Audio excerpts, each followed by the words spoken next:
Good morning. Okay, so today I thought I'd show you how to make some little spoons. They're so cute. You can make little ladles, kind of this sort of thing. These are some that I made. Yeah, they're kind of functional. They're functional for dry stuff. They're good. These are some that I made in a workshop the other day with people that paid to come here as part of the pottery brunch. Just show you a couple more of those. And these ones haven't been glazed yet, so they're kind of raw. They've just been bisque fired, basically. They've had their first firing. But they will end up nice and shiny, like this one. Can you see? I'm just going to glaze the inside of the bowl. Anyway, they are super easy to make. So I'm going to show you that today. And if you've bought some clay from me already, you should have plenty of clay to make a few tiny teaspoons. So the first thing I'm doing, I'm taking a really small little ball of clay. I reckon that's the size of a macadamia nut. Don't have them very often, but anyway. So I'm going to take my macadamia nut sized piece of clay. I need my glasses for this. It's a bit dirty actually, I need a polish. And then you're going to take a little finger. So it's a little bit like making a tiny thumb pot. Do you remember yesterday we were making thumb pots with a tangerine sized lump of clay? Today we're having a much smaller lump. So we won't be able to get our thumb inside, so we're going to just use a little finger instead. So I'm just going to poke my finger down inside that clay in the same way, so I can feel it pressing against the palm of my hand. Okay, look, you can see my little my hand, my lifelines. Hope they're good and long. Anyway, and then in the same way that you used made the thumb pot, you're just going to squeeze your way around the edge. So we've started to make a mini thumb pot with our fingers. Okay, mine's a bit wonky.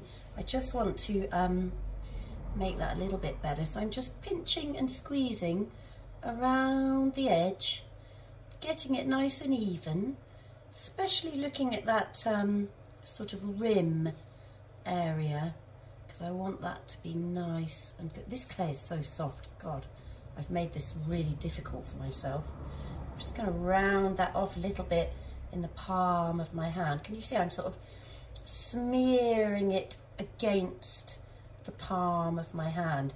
And that's quite good if you've got any little lumps. You can sort of feel them and smear them out. This clay really is very soft. I really wish I had demonstrated to you with some drier clay right now, but hey, let's just make life really difficult. Why not? Okay, so I've made, put it so you can see. Still getting used to filming, so out of my comfort zone. Okay, so we need a little handle for the little bowl, so that we're going to end up with something a bit like that. I'll put that there, can't really see it, that'll do. So handles, they are super easy. You're going to take a bit of clay, you're going to make a sausage. Proper potters call them coils, but I quite like to call them sausages, and I think keeping it quite foody is a good thing. So we're going to make some sausages, okay? So you can, how do I do this? Right, let's do it here. Okay, so you're just going to roll it on your table or on a flat surface. You really want to try and do your pottery on something that's non-absorbent, like an old bit of plywood or an old chopping board. Because if you start to work on surfaces that are non-absorbent, like plastic or, you know, like your kitchen sideboard or something, the clay is going to want to stick to that. Cough. It's okay. So socially unacceptable to cough. God, I'm here on my own in the studio. It's fine. Yeah, so clay likes to stick to non-absorbent surfaces. So just try and find like a bit of old wood, anything that hasn't got like a varnished or painted finish is going to really, really help you. So we are rolling into a sausage. I'm really good at making sausages. Some people find it really hard. It's got something to do with the fact that you need it to rotate fully in order for that to become round. If you're just kind of rocking it like this and not giving yourself very much room, you're never going to get it round. It's just going to end up kind of flat. In a way, even that just doesn't really matter that much, because we're going to make it a bit flat anyway to get our little, you know, that's not like a sausage. I mean, you could just put a sausage onto your spoon if you wanted to, but I'm going to make these a little bit flat. So don't worry if they go a bit flat, it doesn't really matter. I'm just going to grab a knife here and some slip. Right. Okay, so I've done a sausage that I think, glasses, that I think might be okay. Let's see, mine's gone a bit flat too. So I'm going to measure, how long do you think I want this?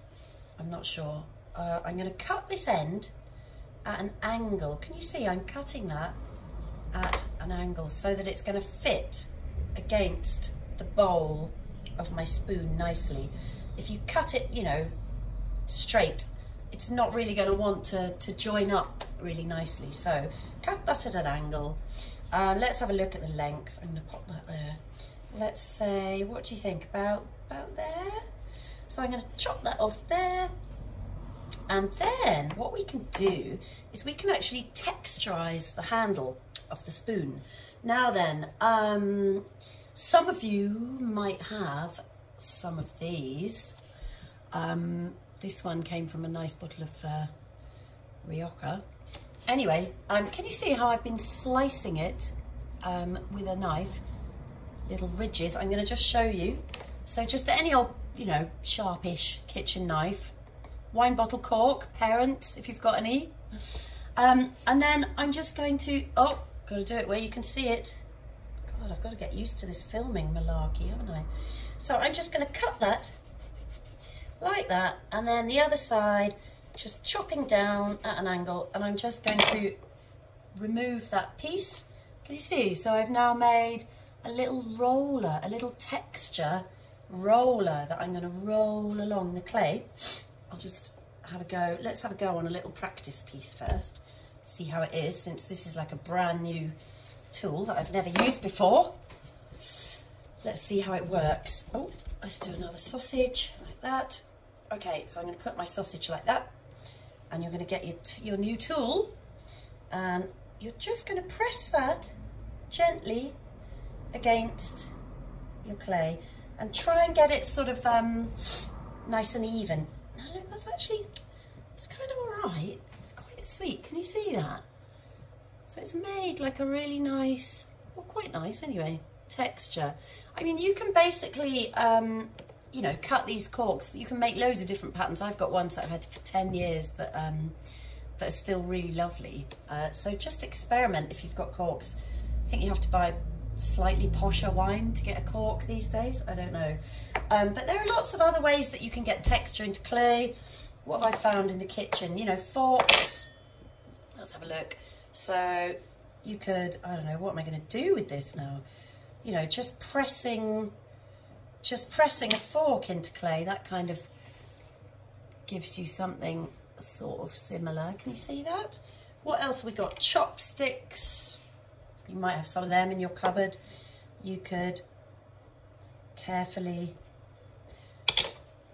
press those in to get nice little repeat mark making is really good with clay. I always think it looks lovely. What else have I found at home? Oh yeah, now then, some of you might have some of these. Some of you might have quite a lot of these, depending on how needy and paranoid you've been lately. Anyway, let's see. So this one, I just, I have a hot glue gun, and I just put some sort of dribbles of hot glue on the surface of the cardboard. And let's see if it makes a pattern. I haven't tried it yet. I just did this earlier on, thinking what have you got lying around at home that we might be able to use? So let's have a look. I'm going to try it right now. Okay, I'm pressing. Oh God, I hope this is going to work.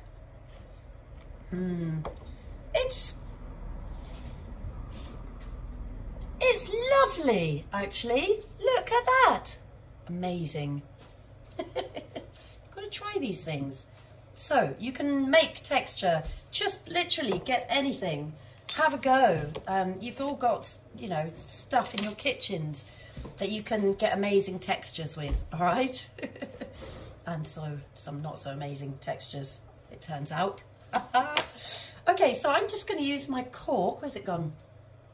So I've got my little my little handle, and I'm just going to get my cork on there, and I'm going to roll that along to the end like that.